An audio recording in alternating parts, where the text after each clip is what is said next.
Hi, Chris. It's nice to meet you. I've had the opportunity to meet Aaron earlier, but I want to read a couple of statistics really quick. One especially poignant to me as it's from the year I graduated. So that you know, I'm from South Tacoma. I went to Oakwood Elementary School, Lockburn, and then Baker Middle Schools, Mount Tahoma High School.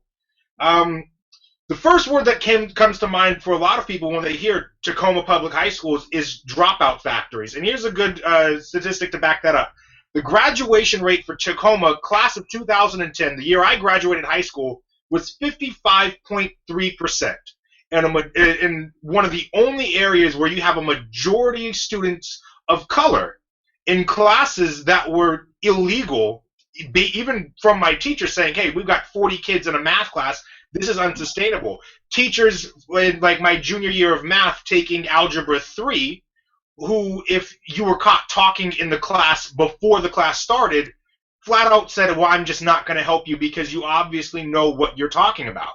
And this wasn't just in the junior level of math.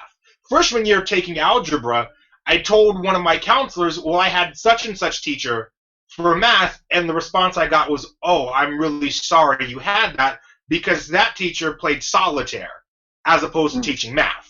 Now, to jump to, I believe this is for the class of 2015, we've jumped up to 82.6% for the same school district, the same schools, with this idea that we're going to make sure kids get to college. For example, nobody told me what Pell Grant was until the last semester of my senior year of high school. My AP Gov teacher had to tell me. And just to bring up some more stats, because you talked about your work with community colleges, Tacoma Community College, the one where a lot of people that I know from high school went to right after graduating, if they managed to, has a full-time retention rate of 62%, with a graduation rate at 27% and a transfer out rate at 20%. So they're graduating and transferring out less than half of their students. Not by much, but less than half. But I feel that's a gap that has to be picked up, because these are the places that students of color in particular are being served. So I have a two-parter question for you. One, how specifically are we going to get the money into school districts like Tacoma Public Schools, into places like Seattle Public Schools, where you have schools like Garfield, which is considered, you have two high schools, one for white kids, one for students of color. How are we going to do that? And then secondly, how are we going to actually foster a community at the college level? Schools I'm at now, for example, I go to Evergreen State, and to even get to this point, I've had to take out massive student loans. Housing is virtually non-existent, especially at the community college level. Most of us have dealt with homelessness and being hungry while in college, and even before that. How are we going to fix these systemic problems that affect specifically communities of color, and how are we going to reach students of color on a cultural level? From your office, if you are elected to office, how do you plan to tackle those? Especially because in Tacoma Public Schools, I don't think I had a teacher of color for any of my math, science, or English or literature classes. I had one teacher of color for band, I had one teacher of color for TV productions, and I had one in middle school to teach English, and that was it. How are we going to start filling those gaps and reaching those students who do need the two-pronged approach of someone who's both experienced poverty but also understands where they're coming from a cultural and racial background? Yeah, excellent stuff. Let's start with your funding question. How do you do this? You got to get away from a system that makes the resources in the school a function of neighborhood property values. I know you've heard me say that, and I know Aaron is consistent with me on this issue, but it really matters. You have to begin to look at education funding formulas that drive disproportionate amounts of resource based on data like poverty, like graduation rates. The money has to follow the places where the need is the greatest, not just the places where the property values are the greatest. So it is not a small thing. You would be talking in a $9 billion a year budget system, potentially moving $500 million to $1 billion very differently and targeting that money very differently. That changes class size. That creates intervention specialists. That allows kids for recovery time during summer, where we lose so much summer learning loss, and we lose critical support systems. You've got to think about how many kids are on free and reduced price lunch or getting a breakfast right now through their school system that lose it for 10 or 12 weeks. So when we talk about shifting the money to communities in need, it's not just about saying, oh, we're going to get them more math, which is important. It's that increasingly the whole child is served by a comprehensive school system, and when it doesn't get resources, and when quite frankly it only operates for 9 months, some communities lose enormous opportunities. So that's the money question. How do we do this better? Our EOG bill, our Equal Opportunity Gap bill, really does begin to set the framework for recruiting teachers of color, bringing back conditional scholarship and grant programs so that there's a financial incentive to teach and to stay in teaching, but it also has cultural competence training across the staff. So everyone keeps thinking about this idea of, if we just keep recruiting teachers of color, eventually we'll be diverse enough and eventually the system will look and produce and perform the way we want. That's never going to happen, to be honest with you, from a data standpoint. That's 50 or 60 years out. So we have to recruit teachers of color aggressively, but we also have to train and retrain the folks in the system today to think differently about poverty, about race, about religion, about our LGBTQ communities. It takes a huge investment of professional development to change the way educators see their students. And the tragedy of our funding crisis is a lot of the professional development that the state used to pay for is gone. It's gone. And so when you think about injustice and inequity, back to the funding question, well, who can still produce professional development in their school districts for their teachers and their staff? The districts who are the wealthiest, generating lots of local levy money. Who can do the least amount of professional development? The ones who are property poor, relying on levies that don't produce very much money. So that's an enormous part of this question. I want to bring another element of this in too, because I want to say to you, with all sort of passion that I have, whether folks understand this or not, the idea of recruiting diverse educators has been narrowly defined as a benefit for diverse students. That those students need to see people in front of their classroom who look like them to understand their pathway and what's possible and to connect to their learning. And every single bit about that is absolutely true. What is rarely talked about, and to me is equally powerful, is you have majority privileged populations in these communities, white kids, who have never had a staff member or a teacher of color. So not only do they go home to white parents in white communities in white neighborhoods, but their entire educational setting is full of white educators, white leaders, white school board members, white principals. So in fact, our communities of color are far more sophisticated in understanding cultural competency from multiple perspectives than our Caucasian students. We are creating a society of Caucasians and whites who have no exposure to equity and diversity. And so I'm trying to get people to kind of reshape the conversation. When we talk about recruiting teachers of color and diversifying our teaching core and our staff, it is not just about creating that opportunity for kids of color. It is about damn time that privileged kids, white kids, have a math teacher who is black and an English teacher who is Latina and a social studies teacher who is tribal. This begins to really change things. And so let's have a bigger conversation about this, because I think we're missing a big conversation. Well, I'd be happy to have a bigger conversation about that, especially as a student of color who's gone through these school districts, who I can count the number of my friends who've graduated college on one hand. And the vast majority of those students were white.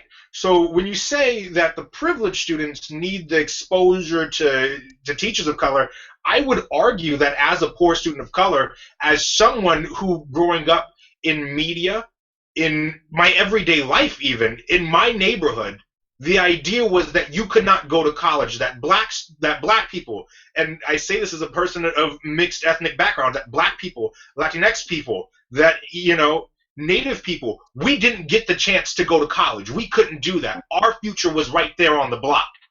And because we didn't have teachers that reflected who we are, the diversity of our community, that idea was allowed to stick, where gangbangers and drug dealers that just litter our neighborhood become the only thing you see. That becomes the only thing you are able to aspire to. So I would very much argue against the idea that the premise that, well, sure, privileged kids can benefit from it. But I think that benefit right now needs to be seen first and foremost in the communities where it's going to do the most good. And I think in the communities that's going to do the most good in are the high minority areas, are at schools like Garfield, Mount Tahoma, Foss, Lincoln, Stadium. And for example, Lincoln has done a very good job of recruiting educators of color to better reflect their student population. And while Lincoln and Mount Tahoma historically have these, there's an idea attached to them that we're the worst high schools in Tacoma, and that, well, if you go to Mount Tahoma, you better expect to be in a fight, which in my experience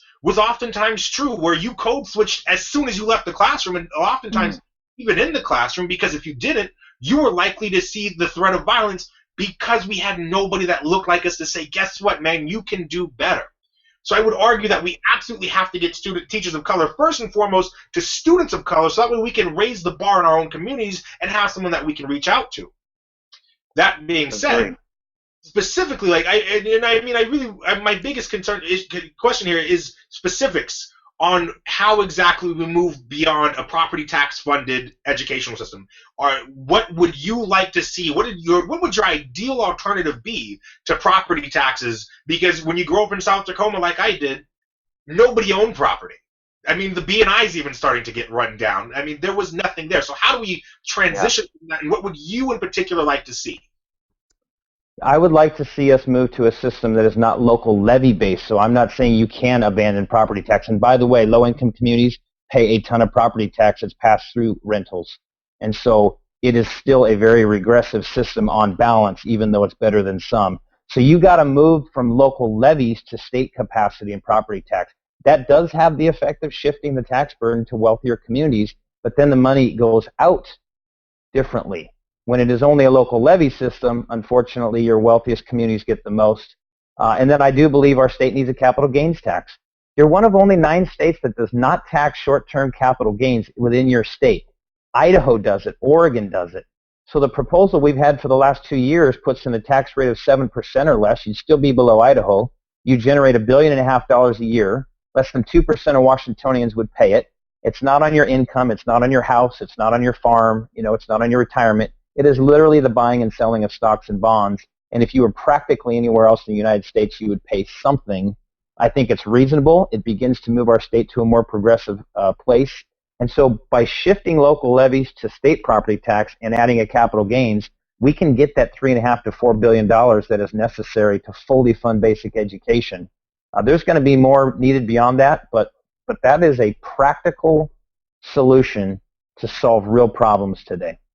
And Adair, and those were some excellent questions. I did want to kind of build off a little bit of what all of you talked about, and one of the things that came to my mind is regarding the diversity among staff members. And what comes to my mind as well is the need for diversity among the students. And so, as you're probably aware, that since the 60s and desegregation of schools, that there's been resegregating of schools going on in a variety of states, some worse than others, but Washington hasn't completely escaped that.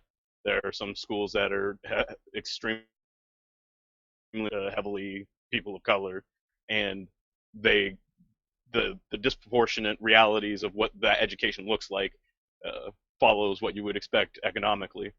And what kind of solutions do we have to give people that kind of economic diversity in their classroom, so that they're not just surrounded with people on similar economics and similar economic situations as themselves, and without necessarily putting less wealthy kids in places where they would get ostracized for their lack of wealth. So you do it in a proportional way, or in such a way that it doesn't result in the students suffering as a result. So that is one of the most complicated questions I've heard, and it's a good one because it gets into huge issues like housing policy. I'm moving, guys, because I lost I'm about ready to lose my battery here, so hopefully you can still catch me here. So what can OSPI do about it, I think, is the question. What is the role of the state superintendent in this? And so part of that is really disaggregating the data and helping folks understand exactly what you've just identified. Understanding that we don't give kids a lot of choice. We don't give parents and communities a lot of choice about their schools. Even within their school district, they oftentimes cannot move to create a better opportunity or a more equitable system.